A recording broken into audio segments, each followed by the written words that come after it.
Assalamualaikum warahmatullahi wabarakatuh. Perkenalkan, nama saya Istifaiyah, NIM D97219085, Prodi PGMI kelas 4B. Di video pertama ini saya akan menjelaskan media pembelajaran yang akan saya gunakan pada praktek tema 6, merawat hewan dan tumbuhan, dan subtema 1, hewan dan sekitarnya pada muatan PPKN, aturan di sekolah. Di sini saya akan menjelaskan metode pembelajaran yang akan saya gunakan untuk pembelajaran PPKN MI. Sebelumnya, pembelajaran yang akan saya gunakan adalah dengan sistem luring atau tatap muka secara langsung. Sehingga metode yang akan saya gunakan adalah metode ceramah, tanya jawab, penugasan, dan kuis. Untuk lebih lengkapnya, mari kita simak video kali ini. Nah, sudah pada tahu belum pengertian metode pembelajaran itu? Jadi, pengertian metode pembelajaran adalah cara atau tahapan yang digunakan dalam interaksi antara peserta didik dan pendidik untuk mencapai tujuan pembelajaran yang telah ditetapkan sesuai dengan materi dan mekanisme metode pembelajaran. Alasan saya menggunakan 4 media tersebut adalah dari pengertian metode ceramah. Metode ceramah adalah sebuah metode mengajar dengan menyampaikan informasi dan pengetahuan secara lisan kepada sejumlah siswa. Metode ceramah adalah sebuah metode mengajar dengan menyampaikan informasi dan pengetahuan secara lisan kepada sejumlah siswa. Metode ceramah merupakan metode yang paling ekonomis untuk menyampaikan informasi dan yang paling efektif karena dapat dijangkau dan dipahami oleh siswa.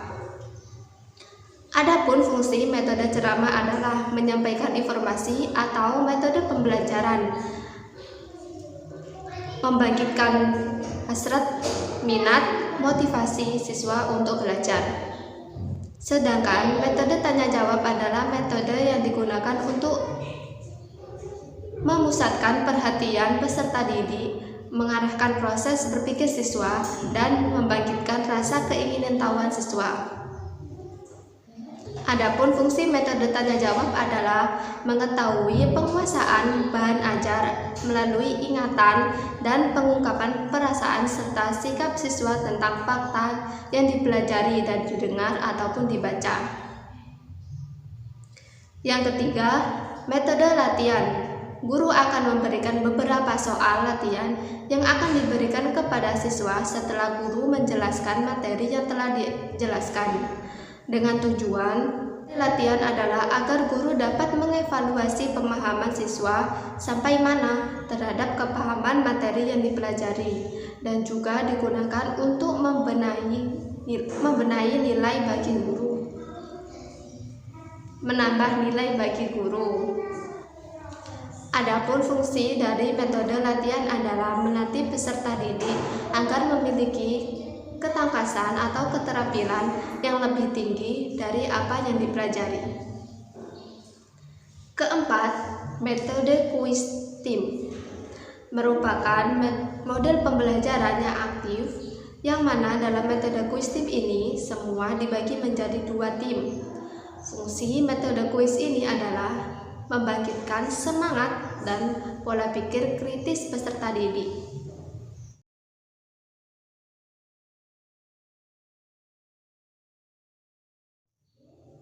Kelebihan metode ceramah.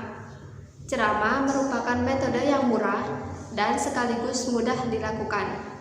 Ceramah dapat menyajikan materi pelajaran yang luas dalam waktu yang lebih singkat. Melalui ceramah, guru dapat mengontrol keadaan kelas karena sepenuhnya kelas merupakan tanggung jawab dari guru memberikan ceramah. Adapun kekurangannya, metode ceramah 1. Keberhasilan siswa tidak bisa terukur. Peran serta siswa dalam pembelajaran rendah. Bila sering digunakan dan terlalu lama, bisa menjadikan bosan. Keunggulan metode tanya jawab. 1. Lebih mengaktifkan siswa dibandingkan dengan metode ceramah. Yang kedua, mengembangkan keberanian dan keterampilan siswa dalam menjawab dan mengemukakan pendapat. Yang ketiga, pertanyaan dapat menarik dan memusatkan perhatian siswa. Keterbatasan metode tanya jawab. 1. Menyita waktu lama dan jumlah siswa harus sedikit. Yang kedua, dapat menimbulkan beberapa masalah baru.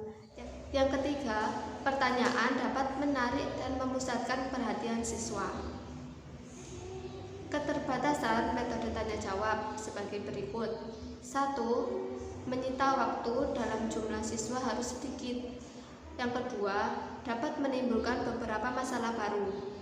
Yang ketiga, metode ini tidak dapat digunakan pada tahap awal proses belajar bila siswa baru diperkenalkan kepada bahan pembelajaran yang baru. Keunggulan metode latihan. Untuk memperoleh kecakapan dalam bentuk asosiasi yang dibuat, seperti hubungan huruf-huruf dalam ejaan, penggunaan simbol, membaca peta, dan sebagainya.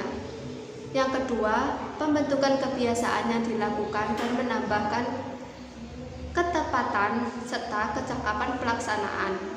Yang ketiga, pemanfaatan kebiasaan-kebiasaan membuat gerakan-gerakan yang kompleks rumit menjadi lebih otomatis. Keunggulan metode latihan. 1. Pemanfaatan kebiasaan-kebiasaan membuat gerak-gerak yang kompleks rumit menjadi lebih otomatis. Yang kedua, membentuk kebiasaan yang kaku dan mudah membosankan. Yang ketiga, dapat menimbulkan verbalisme. Adapun kekurangan metode kuis adalah 1. Peserta didik sulit mengorientasikan pemikirannya ketika tidak didampingi oleh pendidik. Yang kedua, pembahasan terkesan ke segala arah dan tidak terfokuskan. Yang ketiga, memerlukan kendali yang kuat dalam mengkondisikan kelas saat keributan terjadi. Adapun keunggulan metode kuis tim: 1. Dapat meningkatkan keseriusan. 2. Dapat menghilangkan kebosanan dalam lingkungan belajar. Yang ketiga, meningkatkan proses belajar. Sekian penjelasan dari metode pembelajarannya saya gunakan. Wassalamualaikum warahmatullahi wabarakatuh.